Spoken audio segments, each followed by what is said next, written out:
कभी कभी जिंदगी में कुछ ऐसा होता है जिसे भुलाना शायद हमारे लिए मुश्किल पड़ जाता है, क्योंकि वो घटना होती इतनी भयानक है। ऐसा ही कुछ होता है धर्मवीर नाम के एक पहलवान के साथ। उस रात धर्मवीर के साथ एक ऐसी घटना घटी जो वो आज तक नहीं भूल पाया है।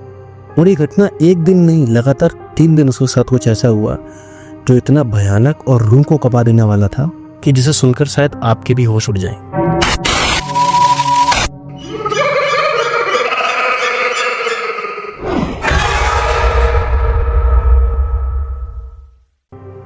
तो दोस्तों, एक गांव में एक पहलवान था जो अपनी कुश्ती और अपनी ताकत के लिए बहुत ज्यादा फेमस था।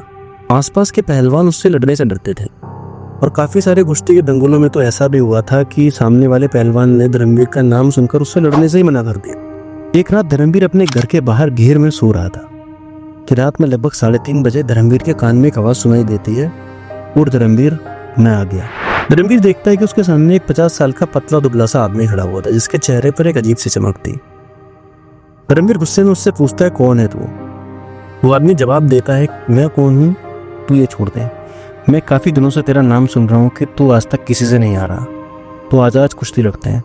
धर्मवीर उस आदमी को जवाब देता है कि रात का टाइम है, तू अपने घर चला जाए। क्यों चाहता है कि मैं 2 मिनट में तेरी हड्डी पसली एक कर दूँ? वो आदमी कहता है कि बातों से काम नहीं चलेगा, अगर हिम्मत है तो मेरे साथ कुश्ती लड़। धर्मवीर उसे फिर समझाता है कि 2 मिनट लगेंगे, मैं तुझे यहीं उठा के पटक दूंगा, अभी भी मौका है, अपने घर चला जा। कि तभी वो आदमी कुछ ऐसा बोल देता है जिससे कि धर्मवीर बौखला उठता है। वो आदमी कहता है कि अगर लड़ना है तो लड़, वरना हार मान जा। हार का नाम सुनते धर्मवीर बौखला जाता है और तुरंत उठ के खड़ा हो जाता है और कहता है, चल अखाड़े में तुझे अभी बताता हूँ। दोनों अखाड़े में पहुंचते हैं और उनके बीच कुश्ती शुरू हो जाती है। थोड़ी देर तक तो धर्मवीर कोशिश करता है उसे पकड़ने की, और वो आदमी धर्मवीर के हाथों से मछली की तरह निकल जाता है। काफी कोशिशों के बाद धर्मवीर उसको कसकर पकड़ता है कि वो आदमी हवा की तरह धर्मवीर के हाथों से गायब हो जाता है और उसे उठाकर जमीन पर पटक देता है। धर्मवीर थोड़ा सा सोच में मर जाता है।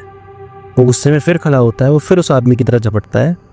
आदमी उसे चकमा दे करके एक बार धर्मवीर को फिर से उठा के पटक देता है, और ऐसा एक बार नहीं होता, लगभग 4 से 5 बार ऐसा होता है। धर्मवीर को बहुत ज्यादा गुस्सा आ रहा था और उसके शरीर में भी दर्द हो रहा था कि फिर अचानक धर्मवीर खड़ा होता है कि तभी पीछे से मंदिर की घंटियों की आवाज आती है। कि तभी वो आदमी कहता है कि मेरे काम पर जाने का वक्त हो गया है और कल तुझसे फिर वे बने आऊंगा, तब तक जाके दूध पी और वर्जिश कर। और वो आदमी वहां से चला जाता है। धर्मवीर गुस्से में आग बबूला बैठा हुआ था, वो पूरी रात सो नहीं पाया। सुबह हो जाती है, धर्मवीर अखाड़े में जाता है, वर्जिश करता है और अपने शरीर की मालिश कराता है। रात का लगभग फिर से 2:30 से 3 बजे का समय रहा होगा। धर्मवीर अपनी खाट पर घेर में ही सो रहा था।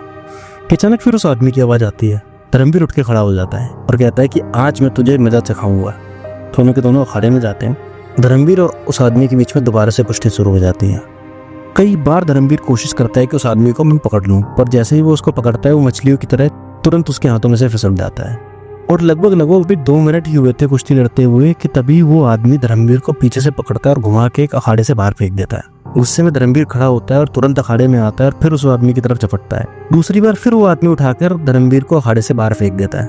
तीसरी बार जैसे तैसे करके धर्मवीर उस आदमी को पीछे से पकड़ता है कि तभी वो आदमी धर्मवीर को घुमा के वापस जमीन पर पटक देता है अखाड़े में। दोस्तों, धर्मवीर को बहुत ज्यादा गुस्सा आ रहा था कि आज दूसरा दिन है और वो दूसरे दिन भी पिट रहा है, और वो भी इतने पतले आदमी से। कि तभी पीछे से फिर से मंदिर की घंटियां बजती हैं। फिर वो आदमी बोलता है कि मेरे काम पर जाने का वक्त हो गया है और मैं कल फिर आऊंगा, और कल मैं इस लड़ाई का एंड कर दूंगा। कल फैसला कर ही दूंगा कि तू ज्यादा ताकतवर है कि मैं ज्यादा ताकतवर हूँ। इतना कह करके वो आदमी चला जाता है और धर्मवीर जमीन पे पड़ा देखता रह जाता है। जैसे तैसे करके धर्मवीर उठता है और अपनी खाट पर लेट जाता है। उसके शरीर पर चोटों के बहुत सारे निशान थे। अगली सुबह जैसे तैसे करके धर्मवीर एक शॉल लपेटकर अपनी चोट के निशान छुपाकर गाँव के वैद्य के पास पहुँचता है। वो वैद्य साहब को पूरी बात बताता है कि कैसे कैसे उसके साथ रात में किसी आदमी ने कुश्ती लड़ी। वैद्य धर्मवीर से कहते हैं कि वो उसको अपने चोट के निशान दिखाएं। जैसे ही धर्मवीर चादर अपने शरीर पर से हटाता है कि वैद्य सब समझ जाते हैं। वैद्य धर्मवीर को कुछ बताते नहीं है, वो बस इतना कहते हैं कि जैसा मैं कह रहा हूँ वैसा करना, नहीं तो आज तेरी मौत पक्की है। ये सुनकर के धर्मवीर डर जाता है। वैद्य धर्मवीर को एक छन्नी देते हैं और वो उसको मंत्रों से बांध देते हैं और कहते हैं कि जैसे ही वो आए, जैसा मैंने बताया है बिल्कुल वैसा ही करना। धर्मवीर वो छन्नी लेकर के अपने घर आ जाता है। रात के लगभग 3 साढ़े 3 बजे थे कि तभी वो आदमी फिर से पहुंच जाता है और कहता है, धर्मवीर उठ, आज इस कुश्ती को खत्म कर देते हैं। धर्मवीर उठता है और कहता है कि आज कुश्ती तो लड़ेंगे, पर इससे पहले हम अखाड़े को थोड़ा गीला कर लेते हैं। अखाड़े की मिट्टी सूखी हुई है, इस पर थोड़ा पानी छिड़क के इसको गीला कर लेते हैं। वो आदमी कहता है बिल्कुल। तो धर्मवीर वो छन्नी उसे देता है और खुद एक बाल्टी लेता है, कहता है कि जा इसमें पानी भर ला, और अगर इससे पानी भर के लेके आएगा तो हम इस मिट्टी को गीला करेंगे और इसी में कुश्ती लड़ेंगे। वो आदमी उस छन्नी को लेता है और जाके कुएं के पास पहुंच जाता है।